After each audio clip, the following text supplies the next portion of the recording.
Qu'est-ce donc que le sermon sur la montagne? Que nous est-il enseigné dans les chapitres 5 à 7 de Matthieu? Nous ne pouvons être satisfaits que par ce qui est en accord avec la vie que Dieu a déposée en nous.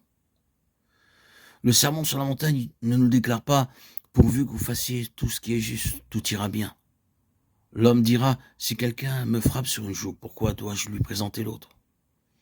Assurément, j'aurais fait preuve de beaucoup de retenue si je supporte cette première offense sans riposter. Cependant, Dieu déclare autre chose. Si on vous frappe sur une joue et que vous baissiez seulement la tête pour partir, vous découvrirez que la vie intérieure ne sera pas satisfaite. Il n'y aura de satisfaction intérieure que lorsque vous vous tendrez l'autre joue à celui qui vous aura frappé. Si vous le faites, ce sera la preuve qu'il n'y a aucune animosité dans votre cœur. C'est la manière d'agir de la vie. Nombreux sont ceux qui disent que Matthieu 5,7 c'est trop difficile, que c'est au-delà de nos possibilités. Je reconnais qu'il en est ainsi. C'est une impossibilité. Mais voici la question. Vous avez une vie intérieure et cette vie vous enseigne qu'à moins de satisfaire les demandes du sermon sur la montagne, vous ne découvrirez pas le repos. Tout cela peut se résumer en quelques mots. Marchons-nous sous l'autorité de la vie ou selon le principe du bien et du mal? Parfois, un frère se conduit très mal. Vous avez le sentiment qu'il faudrait le reprendre et l'exhorter sérieusement. Vous décidez donc à aller le voir chez lui. Oui, vous devez être franc avec lui. C'est tout à fait juste, car il est dans l'erreur. Vous voici donc sur le pas de sa porte. Vous levez votre bras pour sonner. Sur le point d'appuyer sur la sonnette, votre bras retombe sans force le long du corps. Vous vous dites alors: n'est-ce pas juste de parler? La question n'est pas de savoir si c'est bien de parler avec lui, mais de savoir si la vie divine qui est en vous vous le permet. Vous pouvez exhorter ce frère, et il peut l'accepter avec courtoisie, en vous promettant de faire ce que Dieu a dit. Mais plus vous lui parlez, plus la vie en vous se retire. De retour à la maison, vous devez admettre devant le Seigneur que vous avez mal agi. Un jour, j'ai rencontré un frère dans le besoin. Il était extrêmement pauvre et il ne pouvait être aidé par personne autour de lui.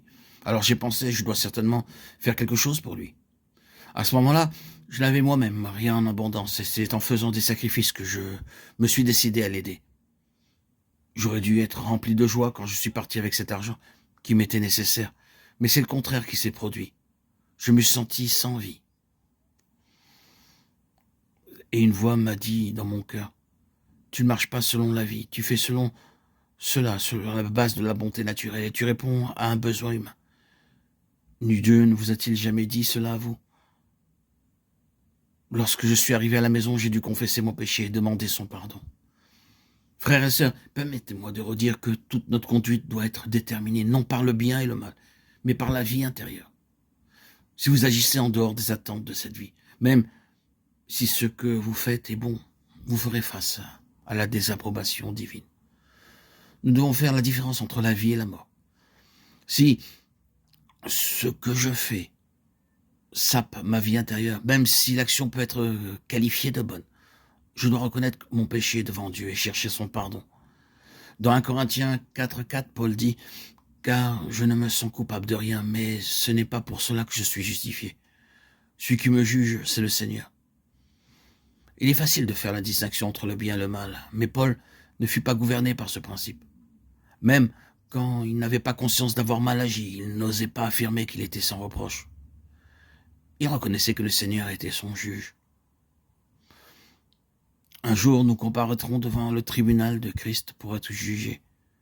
Mais maintenant, c'est sa vie qui est en nous et qui juge nos voies. Paul a déclaré dans 1 Corinthiens 5,7, nous marchons par la foi et non par la vue. Nous ne devons pas prendre des décisions sur la base d'un standard légal extérieur, mais sur la base d'une vie intérieure. C'est une réalité que le Seigneur Jésus demeure dans le croyant et qu'il exprime sans cesse en nous ce qu'il est. C'est pourquoi nous devons être très sensibles à sa vie et apprendre ce que nous enseigne cette vie. Il y aura un grand changement dans nos vies, le jour où nous ne serons plus gouvernés par le principe du bien et du mal, mais uniquement par le principe de la vie.